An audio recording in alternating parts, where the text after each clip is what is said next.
First ever factory outlet Mukunda jewellery KPHB Kothapet Khammam Somajiguda Hanmakonda. నమస్తే, మీరు చూస్తుంది సుమన్ టీవీ. నేను మీ కీర్తి. నాతో పాటు భారతీ శంకరపీఠ వ్యవస్థాపకులు బ్రహ్మశ్రీ డాక్టర్ తిరుపతి మూర్తి అవధాని గారు ఉన్నారు. నమస్తే గురుగారు. ఓం శ్రీ మహాగణాధిపతయే నమః. గురుగారు, ఈ మధ్య కాలంలో అఫ్ కోర్స్ ఎన్నో ఇయర్స్ నుంచి మహామృత్యుంజయ మంత్రం మనం వింటూ ఉంటున్నాం, కానీ ఈ మధ్య కాలంలో డాక్టర్స్ కూడా ప్రమోట్ చేస్తున్నారు గురుగారు. అంటే మనకి తెలిసిన డాక్టర్స్, ఫ్యామిలీ డాక్టర్స్ ఉంటారు కదా, ఐసీయూలో ఉండి లేకపోతే ఏదైనా ఇంపార్టెంట్ సర్జరీకి వెళ్లే ముందు కంపల్సరీగా మృత్యుంజయ మంత్రం జపించండి, మీ ఇంట్లో ఎవరికైనా ఒకరికి చెప్పండి, లేదా ఈవెన్ మన ఆపరేషన్ థియేటర్ లో కూడా లోపల కూర్చుని ఒక మూలన ఆ మంత్రం జపించండి అని చెప్తా ఉన్నారు. అంటే దాని యొక్క పవర్, అంటే కొన్నిసార్లు చదువుకున్న వాళ్ళు ఇవన్నీ త్రాష్, దేవుడు ఉన్నాడు, ఓకే, పవర్ ఉన్నాడు, మంత్రాలకి చింతకాయలు రాలుతాయి, ఇలాంటి డైలాగులన్నీ వాడుతూ ఉంటారు కదా. అతీతంగా ప్రూవ్ చేసిన మంత్రం ఏదైనా ఉందంటే చాలా తక్కువ మంత్రాలు, అంటే గాయత్రి మంత్రం, ఇలా చాలా ఉన్నాయి అనుకోండి.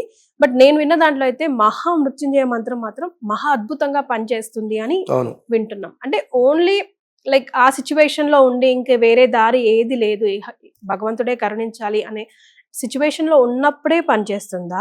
ఏ సిచ్యువేషన్ లో ఈ మంత్రాన్ని పఠించాలి? అంటే ఆ ఎనర్జీని కూడా మనం రిసీవ్ చేసుకోవాలంటే దానికి కూడా మనం రెడీగా ఉండాలని విన్నాను గురుగారు. సో దాని గురించి డీప్ గా ఎక్స్ప్లెయిన్ చేయరా నాకు? తప్పకుండా.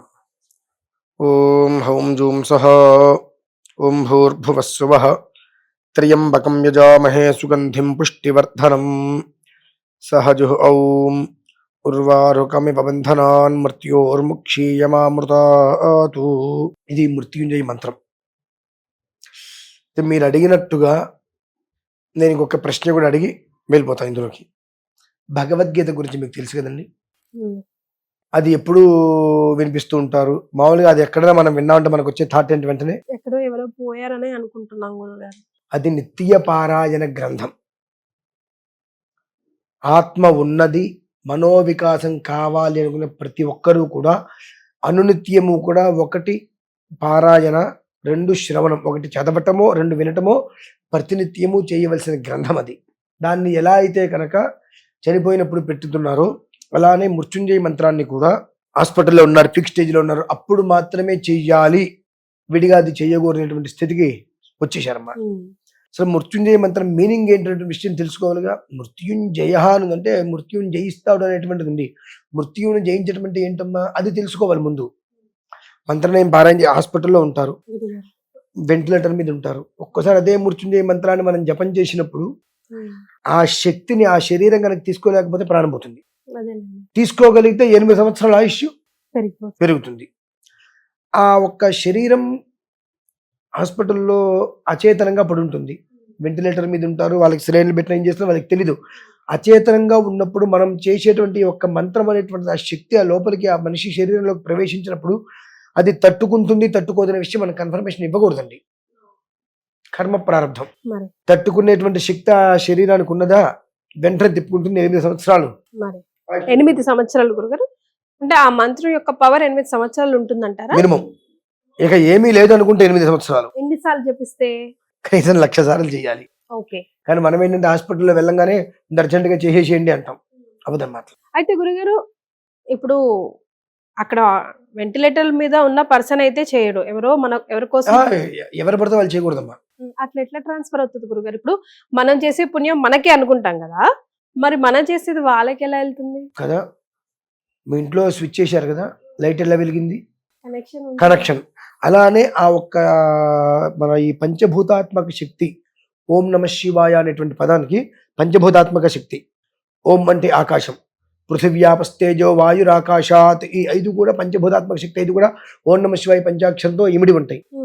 ఆ ఒక్క మంత్రాన్ని మృత్యుంజయ మహామంత్రంతో మనం చేస్తున్నప్పుడు మొత్తం కూడా శబ్ద తరంగాలు అనేటువంటిది ఆ మనిషికి చేరుతాయమ్మ. వాయు రూపంలో. ఏం రూపంలో? వాయు రూపంలో శబ్ద తరంగాలు చేరుతున్నాయి. ఎక్కడో సినిమా తీస్తే ఇక్కడ మీరు ఎలా చూస్తున్నారు? అంటే అది వేరు కదా గురుగారు. ఏది వేరు ఏది మొక్కని కాదమ్మా. ఇక్కడ మీరు ఫ్లగ్ పెట్టి ఇక్కడ నుంచి ఒక 10 కిలోమీటర్ల అవతలకు వైర్ తీసుకెళ్తే ఇక్కడ లైట్, ఇక్కడ అమెరికాలో ఉన్న వాళ్ళతో వీడియో కాల్ మాట్లాడట్లేదా గానీ విత్ ఇన్ సెకండ్ ఆ మంత్రం అనేటువంటిది మనం చేసే విధానాన్ని అనుసరించి ఆ శక్తి ఉత్పన్నం అవుతుంటుందమ్మా. ఇప్పుడు దేవాలయానికి వెళ్తుంటే వైబ్రేషన్ ఎందుకు వస్తుంది? మరి మీరు అక్కడ కూర్చొని చేయట్లేదు కదా. గుళ్ళో అర్చకులు చేస్తూనే ఉంటారు ఎప్పుడు కూడా. మరి ఆ గుళ్ళోకి వెళ్ళంగానే మనకు ఒక తెలియని ఒక వైబ్రేషన్ వస్తుంది శరీరానికి. ఎందుకు వస్తుంది మనం ఏం చేయనప్పుడు? ఆ మంత్రోచ్చారణ ఏమాడుతుంది? ఓం త్ర్యంబకం యజామహే సుగంధిం పుష్టివర్ధనం ఉర్వారుకమివ బంధనాన్ మృత్యోర్ముక్షి యమామృతాతు.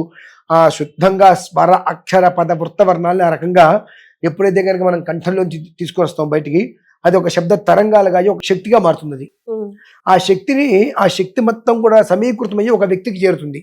ఆ చేరినప్పుడు ఆ మనిషి ఉండేటువంటి స్థితిని బట్టి ఆ మనిషి తట్టుకోగలితే అది తట్టుకోలేడా. చాలా మంది మాక్సిమం 80 to 90% ఫెయిల్ అవుతారు ఇక్కడ. ఎట్లా గురుగారు? ఎందువల్లనంటే మనిషికి ఏదన్నా ఇబ్బంది వచ్చినప్పుడు హాస్పిటల్లో పెట్టి వెంటిలేటర్లో ఉన్నప్పుడు మృత్యుంజయ జపం చేయించేస్తారు 10 మందిని కూర్చోబెట్టి. ఆ 10 మంది ఒక్కొక్కళ్ళు సుమారుగా ఒక 4,000 5,000 ఉదయం మధ్యాహ్నం కూర్చొని ఒక్కొక్క మనిషి ఒక 6,000 చేస్తారు 2 పూటలు కూర్చుంటే. అంటే ఒక 60,000 ఇవాళ రేపట్లో 1,00,000 జపం చేసేయాలని కూర్చోబెడతారు. అంత శక్తిని ఆ మనిషి ఎక్కడ తట్టుకుంటారండి? స్టైరాయిడ్ అంటారు చూసారండి, అటువంటిది మామూలుగా ఒకటి వేస్తేనే మనిషి ఒక్కొక్కసారి తట్టుకోలేరు. అటువంటిది కొన్ని కోట్ల ఎనర్జీ స్టైరాయిడ్ లాంటిది. ఇది పరిస్థితి అలాంటిది కదా గురుగారు. మరి ఇప్పుడు చెప్తా గుర్తుపెట్టుకోండి, మనిషి కాస్త అస్తవ్యస్తంగా అవుతున్నారు, అనారోగ్య లక్షణాలు వస్తున్నాయని మనకు తెలుస్తుంది. ఆ తెలిసినప్పుడు నువ్వు మొదలుపెట్టు 10 రోజుల పాటు ప్రశాంతంగా. ఒక్క రోజులో మెల్లిమెల్లిగా ఇంజెక్ట్ చేయాలి అంటున్నారు, ఒక మెడిసిన్ మాదిరి ఒకేసారి చేస్తే మనిషి వెంటనే పోతాడండి, సమస్య లేదు అందులో. ఎందుకంటే ఆ శక్తిని తట్టుకోలేడు. అంటే ఒక 10 రోజుల ముందు నుంచి రోజుకు ఒక 10,000 ఆరామ్సే చేయించుకో, 10 రోజులు 1,00,000 చేయించుకో, ఆ తర్వాత హోమం చేయించుకో. అది మిమ్మల్ని నిలబెడుతుంది. అంతేగాని మనం ఇష్టం వచ్చినట్టుగా మనం చేసేస్తామనంటే ప్రాణాన్ని తీసేస్తుంది. అది ఆ శక్తిని మనం తట్టుకునే ఎనర్జీ మనకు ఉండదండి. ఇప్పుడు నేనున్నా, నా కోసం 10 మంది చేయండి, ఆ శక్తి నేను తట్టుకోగలుగుతా నార్మల్గా ఉన్నా కాబట్టి. నేను బెడ్ మీద ఉన్నప్పుడు 10 మంది వచ్చి అర్జెంటుగా అప్పటికప్పుడు నేను చేసేస్తా దారిపోస్తా అంటే అది వెళ్దండి. 2 అసలు మృత్యుంజయ మంత్రం ఎందుకు చేయాలి తెలుసా? ఎందుకు చేయాలి?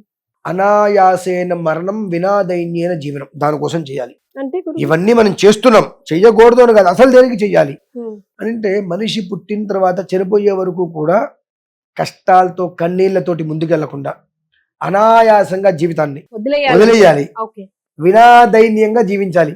అంటే రేపటి పరిస్థితి అంటే భగవంతుడిని ఏడవకుండా జీవితం సాగించడానికి ఈ మృత్యుంజయ మంత్రం పనిచేస్తుందండి. అనునిత్యం ఈ మృత్యుంజయ మంత్రం పారాయణ చేసుకోవటమో వినటమో చేయడం వల్ల ఏమవుతుందంటే రేపటి పరిస్థితి ఏంటి భగవంతుడు అనేటువంటి విషయం మీద ఉండదు. ప్రశాంతంగా ఈ రోజు ప్రశాంతంగా కడుపుండా తిన్నామా లేదా అనేటువంటి దాని మీద మాత్రం రేపటి గురించి ఆలోచిస్తే ఇవాళ బ్రతుకు దుర్భరం అయిపోతుంది.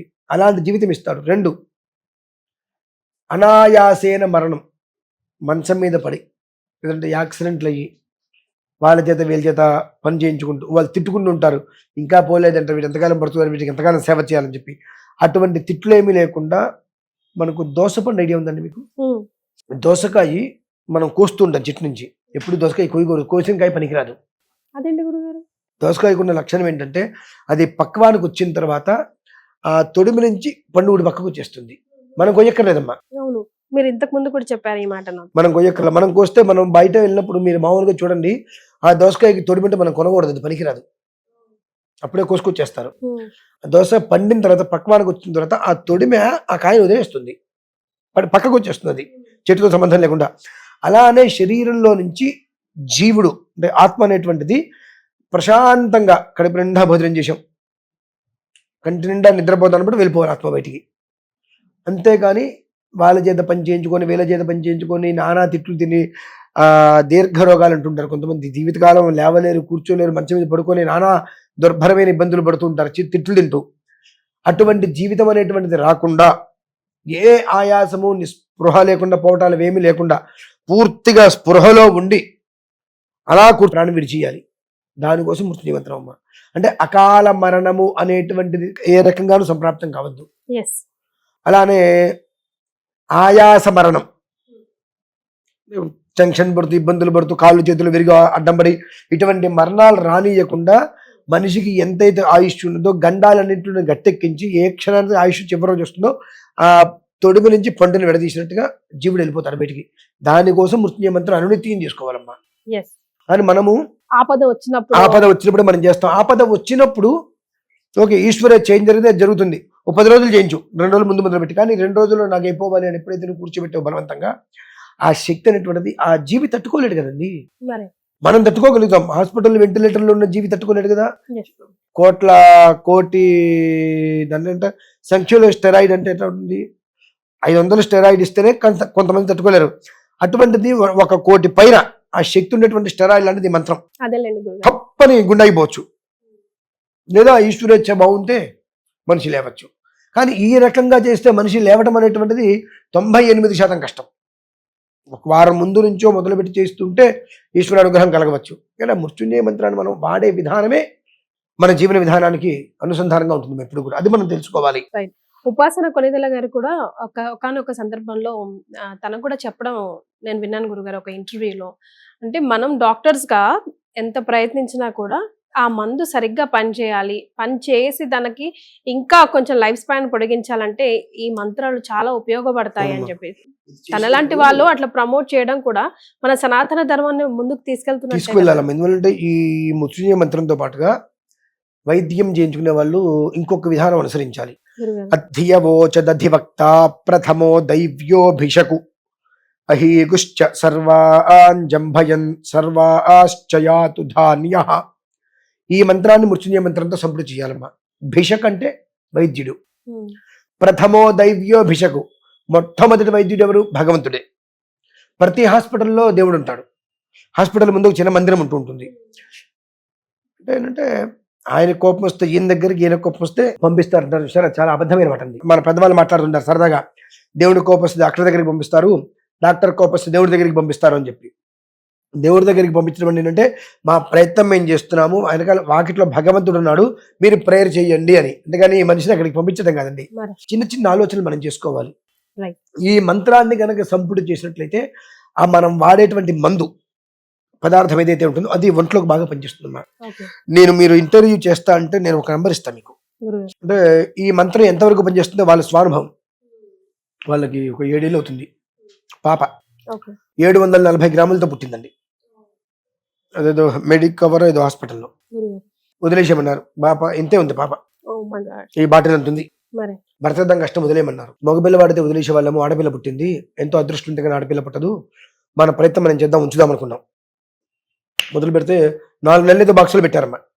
నేను ఒకటే అన్నా, ఒక చివరి ప్రయత్నం చేద్దామని చెప్పి అధ్యవోచదధివక్త ప్రథమో దైవ్యోభిషకు అహీగుశ్చ సర్వాన్ జంభయన్ సర్వాశ్చయాతు ధాన్యః. ఈ మంత్రంతో సంపుటి చేసి చేయించారమ్మా. ఇవాళ దాని మాటలకు మనం తట్టుకోలేం. అమ్మ డాక్టర్ అయితే కనుక ఆమెకి 10 ఏళ్ళు వచ్చేంత వరకు స్పష్టంగా చూపు కనిపిస్తుందని, మాట వస్తుందని, నడుస్తుందని మేము హామీ ఇవ్వలేమన్నారు. దానికి ఇప్పుడు 6 7 అసలు తట్టుకోలేం. క్లవర్ స్టూడెంట్, స్కూల్లో తెలియదు అనేటువంటిది లేదు. మీరు ఏదైనా ఒక బొమ్మకి ఇస్తుంటే చూసి ఇక్కడికి వేసేస్తుంది బొమ్మ. అది ఈశ్వరేచ్ఛమ్మ.